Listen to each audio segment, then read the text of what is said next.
muito boa noite. Viver em liberdade foi o tema que me propuseram. A grande pergunta é: somos livres na Igreja? Perguntaram os organizadores deste evento do God Talks. Claro que sim, somos criados para ser livres. Diz São Paulo, foi para a liberdade que Cristo nos libertou. Portanto, permaneçam firmes e não se deixem submeter novamente a um jugo de escravidão. A liberdade é um tema difícil, porque não é fácil viver verdadeiramente livre. Mas não desanimemos. Nem sempre o que é claro é o mais autêntico. Por trás da clareza pode haver muita falsidade. Olha, neste tempo que vos vou falar, vou considerar duas liberdades. A liberdade externa e a liberdade interior. Primeiro, a liberdade externa. Diz que uma pessoa é livre porque pode fazer o que quer. Nós somos livres de ir para a frente ou para trás. Mas atenção, não somos inteiramente livres. Por exemplo, queres fazer alguma coisa de um modo que te parece correto, mas tens de te sujeitar às opiniões e às vezes instruções dos outros. Eu vou cortar o cabelo e estou sujeito à criatividade do barbeiro. Queres entrar num curso ou num trabalho, mas nem sempre consegues. Queres ir a uma peregrinação, uma reunião ou uma missa, mas não te deixa. Não somos inteiramente livres. Mas talvez seja ainda mais difícil de engolir quando não te compreendem, te sentes rejeitado ou rejeitada e te querem impor opiniões diferentes das tuas. Quando não te levam a sério e ridicularizam os teus argumentos.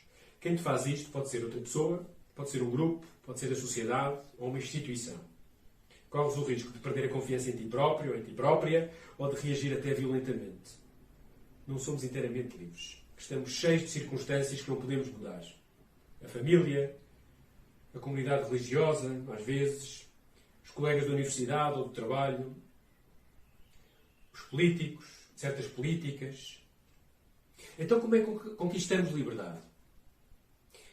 Por isso tudo, a conquista da liberdade externa está em ter uma certa firmeza adulta. São Paulo fala em sermos firmes e fazer boas perguntas. Portanto, primeiro, não é uma firmeza violenta que culpa os outros, fechada em si mesma, como a do bebê. O bebê projeta nos outros, normalmente na mãe, sentimentos de maldade ou de rejeição. E não para de chorar quando se sente rejeitado, abandonado, com falta de atenção. O adulto não deve absolutizar o que é externo, assim como o bebê faz. Mas assumir a alternância, que às vezes a vida é fácil e às vezes é difícil. E a alternância fácil e difícil das circunstâncias da vida, como uma pessoa adulta, sem reagir sempre de um modo negativo, sempre a queixar-se, sempre pessimista.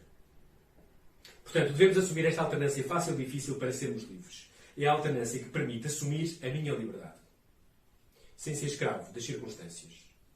Mas temos de o fazer de um modo certo para que o respeito e o amor ao próximo não sofram. Isto é, devemos pressupor a bondade do outro e tentar usar o tom e comportamento adequados para superar as pressões internas que às vezes o que é externo nos provoca. Em segundo lugar, para agir assim, temos que fazer boas perguntas. E estas são: o que é que eu quero? Ou para quê? Ou porquê que isto está a acontecer? Estas perguntas são essenciais para perceber se somos livres na Igreja. Se podemos viver em liberdade numa Igreja com uma tradição com mais de 2000 anos. E se temos margem para discordar da Igreja. Percebo que nestas perguntas possa estar a questão da fidelidade. Notem bem, podemos ser fiéis e sem isso perder a nossa liberdade, a nossa independência, a nossa autonomia. Mas tal como para outras escravidões, em relação a pessoas e coisas, há que pôr guarda às escravidões internas mais subtis do servilismo ou de uma obediência cega. Obediência quer dizer escuta. E temos que escutar bem, muito bem. E escutar bem implica conversar e fazer perguntas para construir e não para destruir a comunidade. Então, como podemos conversar na Igreja e ser livres na Igreja? A questão é se somos livres na Igreja. E as questões de fundo que me puseram são como podemos viver em liberdade numa Igreja com uma tradição com mais de 2000 anos. E, de novo, e se temos margem para discordar da Igreja. Dou uma resposta em 2 pontos. Um primeiro mais comunitário e outro mais individual comunitário. Primeiro, é importante ter noção que a Igreja é uma comunidade. Quer dizer, é resultado não só das minhas escolhas individuais, eu também sou Igreja, mas de muitas outras pessoas. E abro um parênteses. O desejo de Deus é constituir uma comunidade universal, mas uma verdadeira comunidade.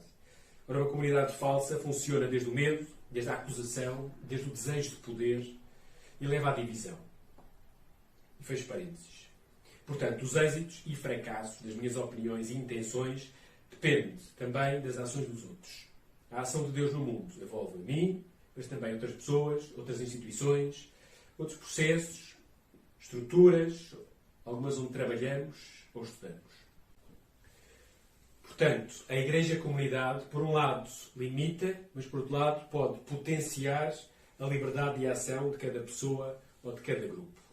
No entanto, na nossa liberdade adulta, podemos escolher estar mais ou menos sintonizados com Deus. Ou seja, podemos contribuir ou impossibilitar a construção da comunidade que Deus quer. Portanto, o importante é isto.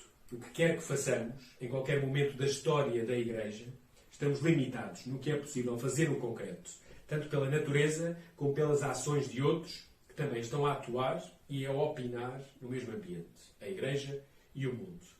E esta limitação no que é possível dizer ou fazer é que às vezes nos custa assumir. Mas temos que o assumir como adultos, não como bebê. Mesmo que queira, não posso reinventar a roda.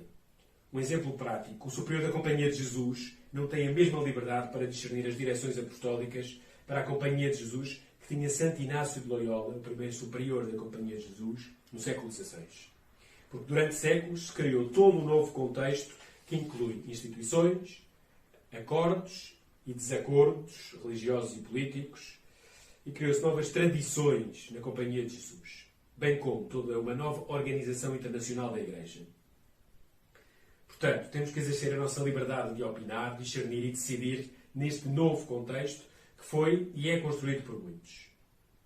Talvez este seja o grande desafio da Igreja para o futuro. Criar as condições para decidirmos as coisas juntos, em vez de atacarmos as posições de outros.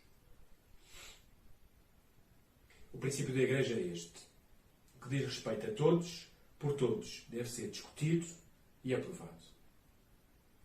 Para além desta noção de que a comunidade nos limita e nos potencia, se formos adultos, temos em segundo lugar que o homem e a mulher interior têm que tomar conta do exterior, do ambiente, das circunstâncias, pessoas, no bom sentido, coisas, tomar conta das posses, das propriedades, tomar conta de atrações e de paixões.